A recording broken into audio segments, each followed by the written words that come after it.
Hello, welcome back. So today, instead of providing the usual lecture, what we're going to do is take this time to do exam one. It should take about the same time as a lecture series, so about 50 minutes for you to do and complete and turn in. And so I don't want to take extra of your time, but this is a really important exam to do. This is some important work we have to do. Let me remind you of the objectives. When I think about this class, there are two things. First is I want you to be able to be really good at abacus and be able to give you basically any problem and have you create the foundation of that simulation. Okay, and we are on a path to do that. The later exam number 2, will start to test that capability.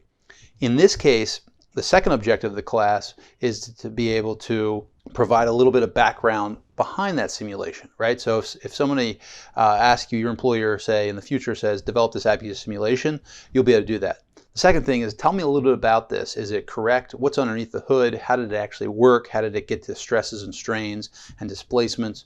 And so we want to be able to do both of those. And so the goal of this exam is to try to meet that second objective on our pathway to that. That is, understand what's underneath the hood. You know, so far in our lectures, we have learned really foundational concepts that are going to carry through to 2D and 3D and stick with us the rest of the time. It's important that we firm up these concepts to prepare us for the future learning that we're going to do.